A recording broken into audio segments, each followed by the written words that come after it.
Hi friends, welcome to Uma tailors. ఈరోజు video వచ్చేసి మనకి plaza pant, ankle length pant లాగా వస్తుంది కదండి, ఆ బాటమ్ కటింగ్ వీడియో అండి. ముందుగా ఇలా మడత కోసం క్రాస్ లేకుండా నడుం పట్టీ దగ్గర వచ్చేసి నేను ఇలా కటింగ్ చేసుకున్నాను. ఇది వచ్చేసి విడివిడిగా అయితే కనుక పార్ట్లు అనేది కటింగ్ అయితే చేస్తున్నానండి. ప్యాంటు పొడవు అయితే కనుక నడుం దగ్గర నుండి 35 ఇంచులు, నడుం బెల్ట్ కోసం వచ్చేసి నేను 2 ఇంచులకి తీసేసుకొని, అలానే కిస్తా పొడవు 15 ఇంచులకు పెట్టుకున్నాను. ఇదిగోండి 35 ఇంచులకి ఇలా పొడవుకి పెట్టేసుకొని, కాల్ లూజ్ వచ్చేసి కింద మడం దగ్గర లూజ్ ఉంటుంది కదా, వాళ్ళైతే కనుక 14 ఇంచులు చెప్పారు. ఇలా దానిలో సగం 7 ఇంచులకి 2 ఇంచులు ఎక్స్ట్రా ఖర్చు కోసం అయితే కనుక ఇట్లా పెట్టుకున్నాను నేను. నడుం లూజ్ వచ్చేసి 34 ఇంచులు, 34ని 4 భాగాలు చేస్తే 8.5 వస్తుందండి. 8.5 4 ఇంచులు ఎక్స్ట్రాగా అయితే కనుక ఇలా కలుపుకుంటున్నాను. హిప్ లూజు ఉండటం కోసం దీనికైతే మనం వెలాస్టిక్ వేస్తాము కుట్టేటప్పుడు, అందుకోసం వచ్చేసి ఇలా 8.5కి 4 కలుపుకొని 12.5 ఇంచులకి ఈ విధంగా మార్కింగ్ చేసుకొని, మనం ఏదైతే 15 ఇంచులకి మార్కింగ్ చేసామో అక్కడ 2.5 ఇంచులు కిస్తా దగ్గర వచ్చేపాటికి ఇలా 15 ఇంచుల పొడవు, 2.5 ఇంచులు పైన 12 పెట్టుకున్నాం కదండి, కింద వచ్చేసి 14.5 ఇంచులు వచ్చేలాగా మనం కింద కాల్ దగ్గర మార్కింగ్ చేసుకున్నాం కదా, అది ఇలా స్ట్రైట్గా వచ్చేసేలాగా మార్కింగ్ చేసేసుకొని, ఒక్కసారి థైస్ దగ్గర కూడా మనం లూజ్ అయితే కనుక చూసుకోవాలి. కింద మడత కోసం ఇట్లా ఎక్స్ట్రాగా పెట్టేసుకొని, థైస్ దగ్గర లూజ్ వచ్చేసి వాళ్ళది మొత్తం కూడాను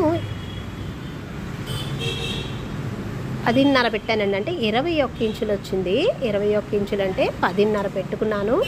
ఇక్కడ వచ్చేసి కిస్తా దగ్గర 14.5, పైన 12 పెట్టాము కదండి, కింద వచ్చేసి 2.5 ఇంచులు కలుపుకొని 14.5 ఇంచులకు అనేసి మార్కింగ్ చేసుకొని, ఇలా ఒక పార్ట్ అయితే కనుక నేను కటింగ్ అయితే చేస్తున్నాను. ఇది బ్యాక్ పార్ట్ అవుతుంది, ఫ్రంట్ పార్ట్ వేరేగా తీసుకునేలాగా అన్నమాట.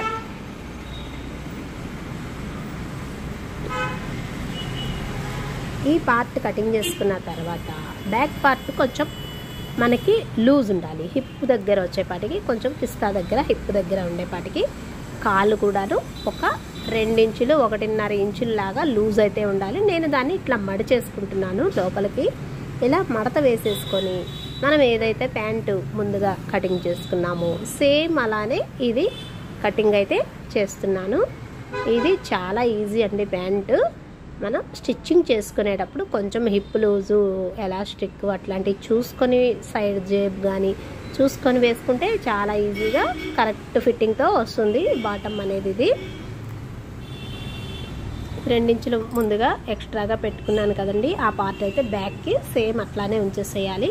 ఫ్రంట్ పార్ట్ వచ్చేసి కిస్తా దగ్గర పైన మనం 1.5 ఇంచు డౌన్గా ఇట్లా క్రాస్గా పెట్టుకుంటే, కిస్తా వైపు అండి, సైడ్ వైపు కాకుండా కిస్తా వైపు ఫ్రంట్ ఇలా 1.5 ఇంచు డౌన్కి పెట్టుకొని కొంచెంగా ఇట్లా నాటు పెట్టుకోవాలి. అక్కడ మనం డాట్స్ లాగా అయినా వేసుకోవచ్చు, లేదంటే కుచ్చు అయినా కానీ పెట్టేసుకోవచ్చు. ఇలా విడివిడిగా అయితే కనుక క్లాత్స్ అనేది ఇలా కటింగ్ అయితే చేస్తున్నాను. ఇందాక మనం కలిపి చేసాము కదా, బ్యాక్ పార్ట్ అనేది విడిగానే చేసాము. దాన్ని ఇలా వేసుకొని జాయింట్ చేసి ఈ సైడ్ కలుపుకొని పై కుట్టు అయితే కనుక వేసుకోవాలి కుట్టేటప్పుడు. ఈ విధంగా ప్యాంట్ కటింగ్ అనేది చూడండి.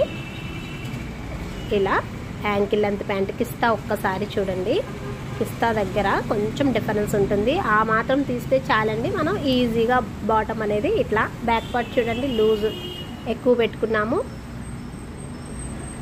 ఈ విధంగా కటింగ్ చేస్తే ఎవరికైనా కానీ ఈజీగా యాంకిల్ లెంత్ ప్యాంట్ అనేది వచ్చేస్తుంది. అయితే వాళ్ళు వచ్చేసి నాకు కస్టమర్ సిల్క్ క్లాత్ ఇచ్చారు, నార్మల్ మెటీరియల్లో వచ్చింది. ఇట్లాంటి దానికంటే కూడాను మనకి స్టెబిలైజర్ క్లాత్, కాటన్ క్లాత్ లేదా యూనిఫామ్ క్లాత్స్ ఉంటాయి కదా, అట్లాంటివి అయితే కనుక ఫినిషింగ్ బాగా వస్తుంది. అట్లానే త్వరగా కిస్తా దగ్గర గట్రా చిరిగిపోకుండా ఉంటుంది. నడుం బెల్ట్ వచ్చేసి ఈ విధంగా నడుం బెల్ట్ అయితే కనుక 20 ఇంచులకి ఒకవైపుకి తీసుకున్నాను. Thank you for your watching.